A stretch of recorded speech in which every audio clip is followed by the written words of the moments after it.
comment, avec un panorama comme ceci, finalement, comment on arrive à garder un peu cette notion d'intégration entre ces trois piliers, comment on arrive à avoir une vision un peu intégrée. Donc en fait, c'est très lié au financement par l'Europe qui est en petits bouts, projet par projet, et comment on fait pour construire quelque chose d'un peu intégré. Je ne sais pas comment vous souhaitez répondre à cette question. Quelle est chacun peut-être votre vision face à ce panorama? Moi, je dirais, Sylvie, tu as dit exactement les choses, tu as tout dit. C'est un morcellement du financement. Donc, la façon de... Donc, il y a bien une ligne directrice, je pense, en tout cas, on peut la lire, de la Commission européenne, en fonction de 3 piliers. Et puis, les financements, de mon point de vue, ils ne suivent pas tout à fait une ligne. Ils sont morcelés, donc c'est extrêmement difficile à... On peut toujours voir des logiques dans tout, mais c'est extrêmement difficile d'avoir une coordination. En tout cas, au niveau européen. Alors, qu'est-ce que ça veut dire que quand on parle de coordination, on parle de coordination de quoi? Est-ce que c'est coordination de toutes les activités qui sont financées par la Commission européenne? Donc, si on parle de ça, et ça reflète, je pense, ça, coordination au niveau des actions que lance la Commission européenne, elle fait une forme de coordination. Il y en a une. Ensuite, coordination pour porter une politique européenne globale qui intègre la part de tout ce que financent les États membres, qui est considérable, hein, et qui est d'un ordre de grandeur bien plus grand que ce que fait la Commission européenne, ça, c'est tout un poème. Voilà, à écrire. C'est autre chose. Donc, il faut bien savoir, quand on parle, où on se place, en fait. C'est déjà très bien que tout ça soit lancé. Il faut être positif parce que c'est un démarrage. Ça se fait. L'Europe du calcul, hein, Airbus, c'est pas construit en 5 ans. Il a fallu plus de temps pour arriver à coordonner des actions. Donc, si je regarde ça, si on dit l'Europe du calcul, c'est une construction qui prendra des années, qui est en route, mais qui prendra des années. Donc, il faut juste, je pense que on est ici dans un meeting français avec d'éminents représentants d'autres pays. Il est important de se dire, d'essayer de faire en sorte que, au niveau de tous les acteurs français, alors je ne sais pas si le mot coordination est le bon, mais en tout cas, il y a une discussion déjà. Coordonner, ça veut dire un chef. Non, c'est pas comme ça. Le monde, il fonctionne plus comme ça aujourd'hui. Mais c'est animation, partage d'expérience, essayer de faire en sorte que les efforts financiers, on est quand même en période de pénurie, soient un petit peu réfléchis ou coordonnés, mais c'est une dynamique qui est complexe, hein, qui se met en route. Hein. Jean-François? Oui, donc je partage le constat de Catherine sur le morcellement. Et donc on est obligé de faire avec cette diversité qui, dans certains aspects, peut être positive. C'est-à-dire que ça permet aussi à des idées d'émerger. Et donc, pour essayer d'aller vers quelque chose de plus intégré, on a différents moyens. Déjà, je pense que pour le futur, une des orientations qu'on pousse, c'est que les calls soient plus focalisés et qu'on ait des projets qui soient plus importants et qui permettent donc d'agréger différents efforts actuels. Deuxièmement, je pense qu'il y a à la base, il y a les gens qui exécutent ces actions, que ce soit les centres d'excellence ou les projets. Et s'ils ont la volonté de faire partie d'une communauté et de ne pas uniquement regarder la gestion de leur petite action, on a une chance d'avoir beaucoup plus d'impact. Et donc c'est ce qu'on essaye d'organiser avec la Support Action de XDCI, avec des initiatives telles que le HPC Summit, avec des workshops qu'on utilise, qu'on organise, et les working groups de l'ETP, d'essayer de mettre la couche de liant entre toutes ces différentes actions pour faire en sorte que s'il y a l'opportunité, s'il y a la volonté dans les gens qui portent ces actions de ne pas se contenter de, regarder uniquement leurs projets et leur périmètre, mais de partager plus largement, que tous ces ingrédients soient en place pour qu'on ait un impact plus important de toutes ces petites activités. Et donc, à titre d'exemple, le working group qu'on vient de lancer sur le software a vraiment pour objectif de travailler avec les projets pour identifier les gens qui développent des petits éléments de software, hein, puisque dans un projet de cette taille, de la taille de ceux qui sont lancés, on ne va pas développer la stack complète d'un système HPC, pour voir comment est-ce que les composants qui développent pourraient s'intégrer et donc à terme permettre d'aller plus rapidement vers une approche plus globale. Alors Sergi, qui dans XDCI a justement comme rôle de mettre du lien. No, I'm not sure I'm having the full role on this. So I'm called to be coordinating the ecosystem, helping the support on coordination of the ecosystem is not for the integration of the ecosystem. So for me, having this integrated, and if I understand properly the question, having integrated the full ecosystem requires having a common objective. And coming this on separate projects, this is not possible Okay, because it's an indication with the specification of the goals and the strategic research agenda and the objectives of the goals, but still the full integration and the full development will be only possible if there is a single objective that can have others to come. But this requires, of course, common vision at European level. Édouard, plus du côté des applications? Déjà, pour l'intégration globale, je pense que là, ça a l'air très éclaté, mais je pense que ça regroupe quand même des choses de nature assez différentes. Je pense qu'il y a un écosystème du HPC dans la recherche académique qu'il faut peut-être essayer de coordonner. Il y a des aspects de développement d'un écosystème industriel et de technologie qui est quand même quelque chose d'un peu différent et qui n'a pas vocation, à mon avis, à être intégré complètement avec de faire une synergie avec la recherche académique. Il y a un écosystème d'utilisateurs industriels, donc ça recouvre quand même des choses très larges liées aux données, au digital market, ça. Donc je pense que l'écosystème est extrêmement large, il faut coordonner, mais je ne pense pas qu'il y ait de vocation à tout intégrer. Et d'autre part, il y a une politique européenne qui est très forte. Je pense que la France s'aligne pas mal là-dedans, mais comme l'a dit Catherine, les budgets pour l'instant sont au total essentiellement nationaux, même dans PRESS, qui est le projet européen, comme l'a montré Catherine, les budgets c'était essentiellement des budgets nationaux. Donc oui, il y a des choses à construire, et je dirais qu'on est loin. PRESS était un beau succès, mais on est loin encore du CERN ou de l'ESO, où il y aura vraiment une communauté, je dirais, avec une structure bien identifiée. Et par contre, je pense du point de vue de la recherche académique, la communauté a un rôle important à jouer. Il y a peu de gens, en tout cas en France, qui se reconnaissent de cette communauté au premier chef. Les gens sont d'abord dans leur communauté disciplinaire et ensuite ils font du calcul. Et ça, je pense que ça a peut-être nuit au soutien d'infrastructures nationales, et c'est aussi vrai au niveau européen. Je pense qu'il y a même des communautés où le calcul est très présent. Les gens ne se sont pas toujours battus pour les infrastructures de calcul, et plus pour des infrastructures. On se disait c'est commun, tout le monde va payer, donc si je lève la main, c'est moi qui vais payer. C'est un peu la difficulté pour le calcul, hein, effectivement. Et donc je pense que l'intérêt de cette condition, ça peut être juste de fédérer des gens qui sentent que c'est leur outil de travail, leur outil de recherche, et qui ont envie de le soutenir. Alors dans la salle, j'ai vu des mains, j'ai vu Jean-Claude André, François Baudin et Isabelle Perseille. Donc, merci. Devant un tel diagramme, on peut se dire qu'il faut coordonner. OK. On peut se dire aussi où est la priorité. Et il me semble que ce genre de diagramme, ça amène la communauté à perdre son temps à se coordonner. Enfin, perdre son temps, j'exagère. Toujours utile de se coordonner. Mais plus on complexifie un paysage, plus on multiplie les interfaces et plus on neutralise une communauté.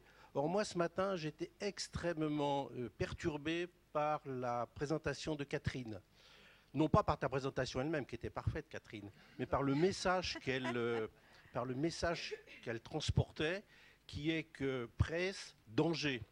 Alors, c'est bien de coordonner, mais je pense qu'en tant que communauté, il y a une priorité absolument cruciale sur laquelle il faut que les gens se rassemblent, c'est sauvegarder ce qui marche et ce qui a été le support de nos projets, de nos succès. Et si on va dans le sens qui est sur cette planche, j'ai bien peur qu'on se perde. Tu veux répondre? Alors, je suis très content de la question, de ce qu'a dit Jean-Claude, et puis que certains aient applaudi, parce que je pense que la question des priorités, j'ai osé une fois poser cette question fondamentalement non politiquement correcte à quelqu'un en disant, je ne dirai pas qui, mais comment vont être mis, je m'excuse ce que je vais dire, hein, c'est très incorrect, comment vont être mis les priorités dans les 3 piliers? Voilà. Je n'ai pas eu de réponse, mais il a blanchi, la personne qui avait en face de moi. Donc ça veut dire que ce n'est... Enfin voilà, c'est juste un constat, un fait.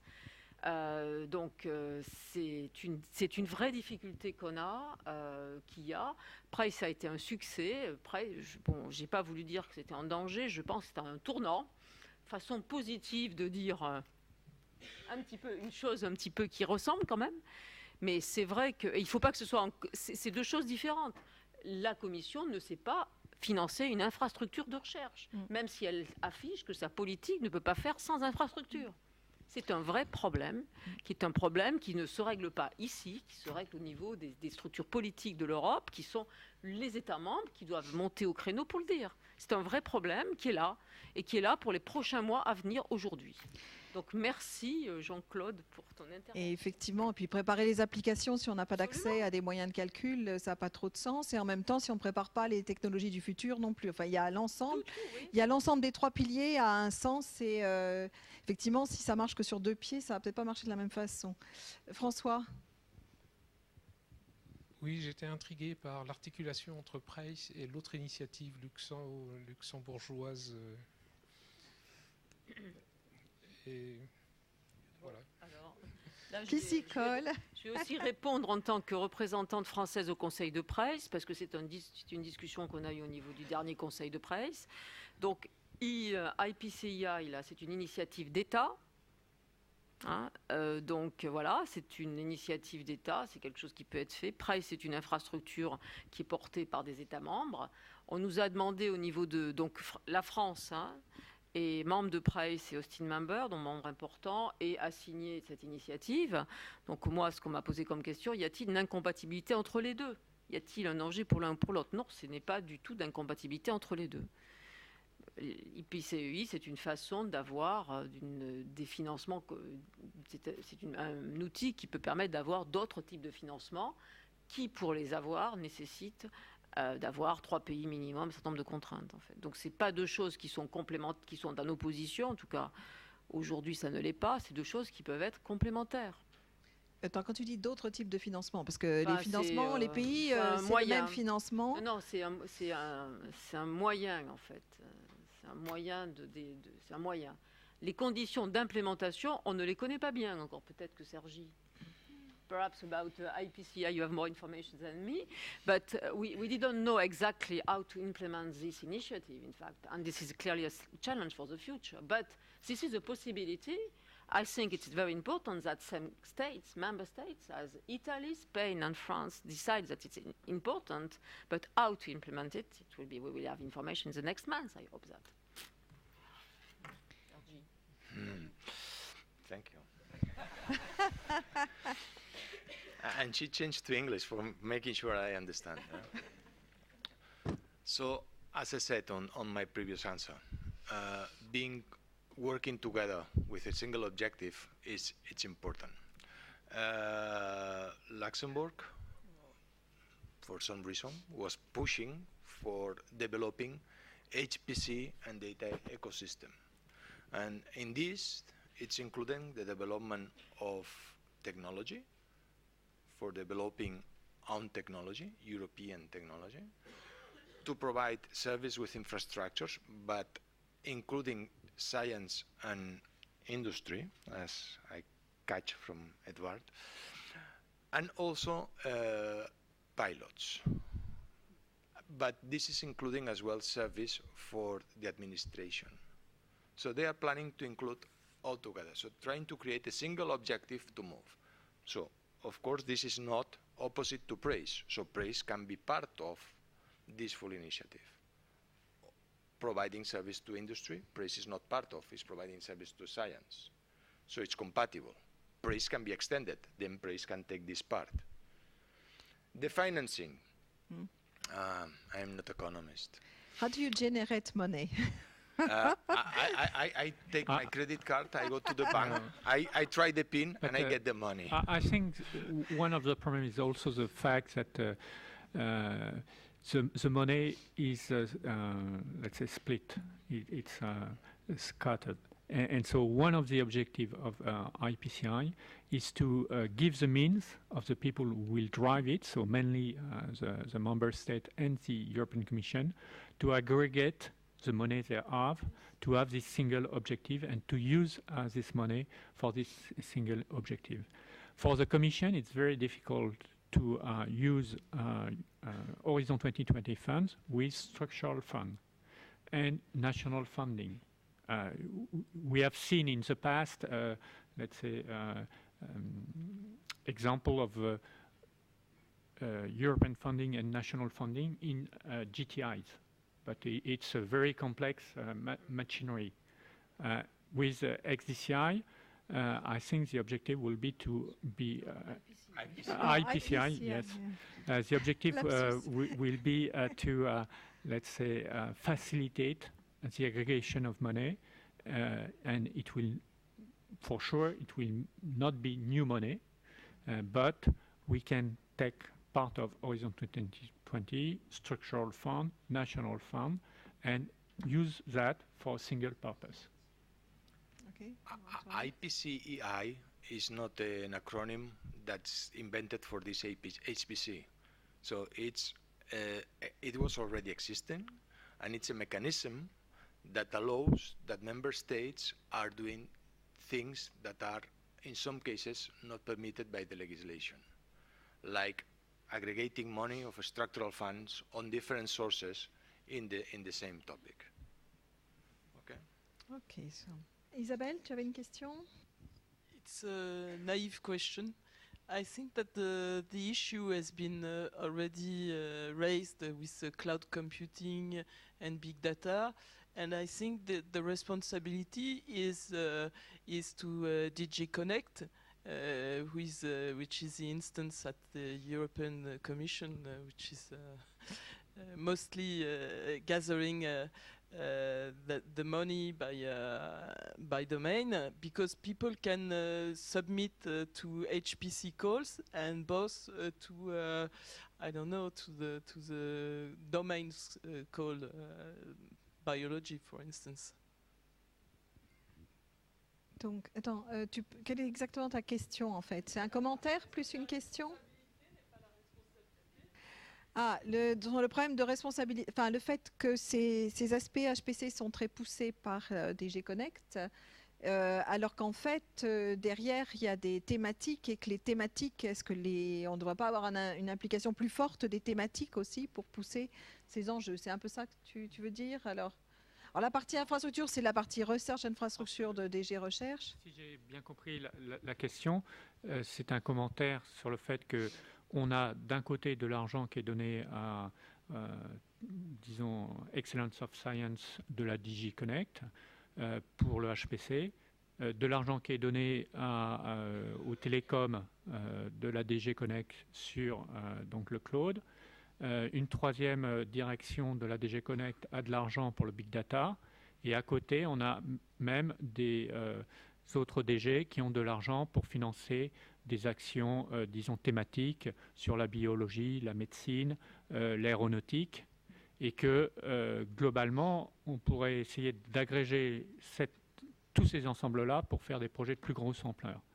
Mais à nouveau, je pense que vous l'avez bien souligné, c'est le fait que la mécanique intrinsèque d'Horizon 2020, c'est de partir de très grosses sommes et après de les diviser en petits ruisseaux, hein, alors que peut-être c'est l'inverse qu'il faudrait faire.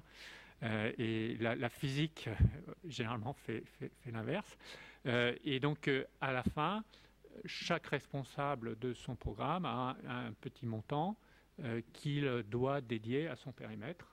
Et la DG Connect n'est pas capable donc de mobiliser donc sur un objectif transversal et global. D'autres questions? J'ai essayé de réunir de l'argent autour d'un projet commun entre DigiConnect et le DigiClimate. Je suis en train de... Tout le monde est d'accord que c'est une excellente idée que le DigiClimate et le DigiConnect, parce qu'on a besoin de faire des calculs, des simulations, stocker et gérer des données. C'est juste un exemple. Donc, j'ai demandé individuellement récemment autour d'un projet qu'on a avec à l'ANR, dans lequel l'ANR participe. Est-ce que le DigiClimate et le DigiConnect peuvent travailler ensemble? Ils disent oui, c'est une super idée, mais malheureusement, il n'y a pas de mécanisme pour le faire. Actuellement, à Horizon 2020, il est impossible d'utiliser des moyens de calcul ou la recherche sur les calculs, moyens de calcul, recherche sur les données, sur les I/O, avec un champ applicatif, avec un défi sociétal. Donc, c'est une véritable faiblesse de la construction européenne, ce qui, par ailleurs, a été utilisé comme modèle, par exemple, la France aussi. L'ANR, maintenant, fonctionne aussi en défi scientifique et c'est très difficile de faire des choses à travers. Je suis témoin maintenant bien placé pour ça et c'est vraiment un truc qui montre ses limites parce que la science aujourd'hui, on ne peut plus différencier et séparer le parti calcul données, le parti numérique du parti applicatif et malheureusement c'est une vraie faiblesse. Les scientifiques devaient se lever pour s'exprimer en disant que la science change et puis qu'il faut que les moyens de financement, les mécanismes de financement changent aussi. Édouard, tu veux commenter? Ce phénomène de concentration, je pense qu'il se pose quand même assez différemment selon les piliers. Si on prend le pilier infrastructure, il y avait une infrastructure qui marchait bien, qui est presque, qui a vocation à être unique. Il y a toujours. C'est ça qui est important. Il n'y a pas vocation à ce qu'il y en ait plusieurs. Il faut la soutenir. Pour les aspects de développement technologique, il ne faut pas trop morceler, il faut être capable d'avoir un impact significatif et sans doute coordonné. Après, il ne faut pas non plus se faire peur avec tous ces projets. Je pense que les projets scientifiques, dans tous les domaines, il y en a plein et toutes ces actions ici n'ont pas vocation à structurer complètement le paysage européen. Si on prend je sais pas, les financements ERC ou européens dans différents domaines scientifiques, il y a aussi beaucoup de projets. Je ne pense pas qu'on peut imaginer qu'il y a un endroit en Europe où on va développer toutes les applications pour tout le monde. Donc, je dirais qu'il doit y avoir des objectifs communs, mais je ne pense pas qu'on puisse avoir pour chaque pilier un projet unique. Je ne suis pas sûr que ce soit une bonne idée, quoi. Isabelle, merci Thierry.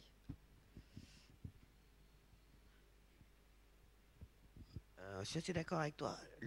Moi, ce qui me fait peur, c'est quand on dit on voudrait intégrer. Là, on est en train... Il faut voir que les réponses au call, c'est quand même aussi une recherche d'argent. Donc, c'est-à-dire qu'il y a quand même une compétition. Donc, on n'est quand même pas au monde des bisounours. Quand on va essayer de répondre à H2020, c'est aussi pour récupérer de l'argent de l'Europe. Il ne faut pas se leurrer. Ce n'est pas simplement par philanthropie. Donc je pense qu'il y a une vraie question de priorité à se poser. C'est-à-dire, il y a des gens qui derrière vont bâtir du business pour eux. Et par contre, qu'est-ce qui est indispensable, quelle action est indispensable, nécessite une mutualisation indispensable, sur lequel là, le budget, il ne faut pas mégoter, il doit aller. Alors je pense que la plateforme, c'est quelque chose qui fait partie de la priorité zéro. C'est-à-dire, si on n'a pas des ordinateurs, des grosses machines accessibles par Price, ça ne va pas marcher, parce que c'est le premier. Se poser les questions sur qu'est-ce qui est mutualisable parmi tous les axes, je pense qu'on n'est pas du tout au même niveau. Et l'application, c'est, quelque part, ça doit arriver un peu en dernier, parce que c'est l'endroit où il y aura certainement le plus de concurrence. Donc moi, je ne sais pas si le côté business plan a vraiment été bien fait dans cette gestion de priorité. Je pense qu'il y a quand même quelques questions. Mais je ne suis pas sûr qu'on puisse déconnecter les piliers comme ça, parce que l'infrastructure est indispensable, mais s'il n'y a pas de techno européenne, ça va être dur de mobiliser des sommes d'argent énormes pour financer ces infrastructures. S'il n'y a pas une exploitation scientifique qui est faite, les gens se diront on a payé des millions, des dizaines de millions, des centaines de millions, il n'y a pas de retour scientifique, donc s'il n'y a pas des ingénieurs, des gens pour faire de la bonne science avec, l'infrastructure va tomber. Donc le fait qu'il y ait trois piliers, je trouve que ça a vraiment du sens, quoi. Non, mais c'est comment tu partages l'argent. C'est-à-dire... l'équilibre, en fait, entre les différents aspects. Toi, il faut de l'argent pour les trois piliers. Je ne pense pas qu'il y en ait un qui puisse tenir sans les deux autres. Ouais. ça c'est le modèle dans chacun des piliers, enfin qu'il y ait un organisme qui centralise le pilier plateforme, ça me paraît normal, d'accord, mais que par contre après c'est la taille des projets par pilier. Ah oui, ça je suis d'accord, il faudrait un pilier infrastructure et les autres sont plus multiples. Et peut-être que les autres, leur façon de donner le financement peut être différente, c'est ça que je voulais dire. Et dans ce paysage, moi j'aimerais que vous me disiez un peu comment, alors ça va se compliquer encore avec l'histoire d'Open Science Cloud, parce que c'était déjà assez simple, donc maintenant il faut en rajouter un peu une couche. Donc comment est-ce que ces trois piliers s'intègrent aussi dans cette vision encore plus large de l'Open Science Cloud? J'ouvre peut-être une boîte de Pandore. Ça va bientôt être l'heure du repas, donc vous allez pouvoir être sauvés par le gong. Mais donc, au niveau de cette nouvelle communication de la Commission, déjà, elle n'est pas encore publiée, sortie, hein, mais on a vu circuler des drafts. Donc on commente sur quelque chose qui est hypothétique, hein, donc c'est quand même à prendre avec précaution.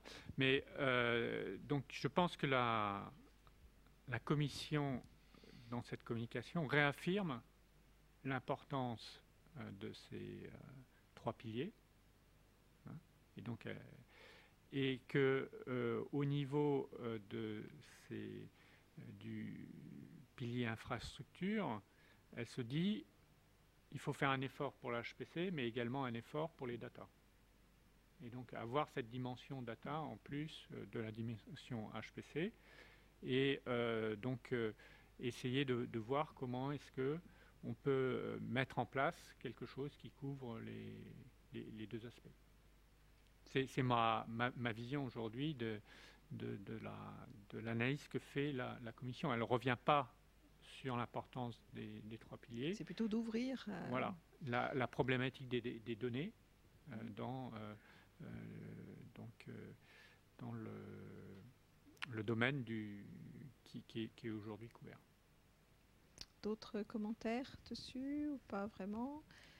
Et il n'y a pas un risque que la partie, parce qu'en fait, ça correspond à Jean-François quand tu disais qu'il y a à la fois cette dualité, à la fois de HPC de pointe, et d'ailleurs qui risque d'être de plus en plus difficile à utiliser, et par ailleurs une démocratisation du calcul avec des utilisateurs plus larges qui incluent données, calcul. Voilà, il ne faut pas non plus qu'on perde cette pointe. C'est-à-dire on a besoin, il faut qu'on fasse attention qu'elle ne se retrouve pas complètement perdue dans ce nuage. Et moi ma crainte en tant qu'utilisateur c'est que du coup quand on met en avant ce nuage, on dise en fait le nuage va tout faire, alors qu'en fait la pointe du calcul, elle nécessite quand même, elle reste très spécifique, elle a besoin d'être là et d'être structurée, et ça se fait pas de la même façon que le reste. Je pense que dans l'esprit de la Commission, donc au niveau de cette nouvelle communication, ils mettront des objectifs très élevés, justement pour que au niveau de l'infrastructure, qui pourra être accédé, disons, de façon assez transparente. C'est plus l'aspect accès transparent qui mettent en avant. Mais dans cette infrastructure, ils veulent vraiment des capacités très puissantes pour traiter des problèmes vraiment d'avant-garde. Et si on regarde les déclarations de Juncker, qu'il a fait notamment l'an dernier, dans un sommet franco-allemand, il pense qu'il faut, au niveau de l'Europe, avoir des machines qui sont dans le top 3 mondial dans cette infrastructure, mais faire en sorte qu'elles soient accessibles, disons, de façon plus transparente. Et donc, c'est pour ça qu'il parle de cloud computing, mais effectivement, oui. Pour constituer ce cloud, il y aura des infrastructures puissantes et centralisées. D'accord. Donc ça pose quand même la question de savoir comment on le fait d'un point de vue moyen, puisque déjà, on voit que ça bloque au niveau de presse, qu'il y a quand même des difficultés pour arriver à avoir les moyens d'avoir ce top de la pyramide. Financement, quand j'ai parlé d'histoire de presse, il y a une chose que je n'ai pas dite, c'est qu'à pas la du base, tout. les 4 pays qui ont mis chacun 100 millions d'euros, ils espéraient bien que 5 ans après, ils ne continueraient pas à devoir mettre 100 millions d'euros. Ils espéraient bien que la Commission européenne mettrait de l'argent. Aujourd'hui, ce n'est pas encore le cas. Donc peut-être que cette initiative-là ou cette communication permettra à la Commission européenne d'apporter de l'argent. Car comme l'a dit Marc, faire transiter des fonds sur des choses transverses à plusieurs DG, c'est infaisable.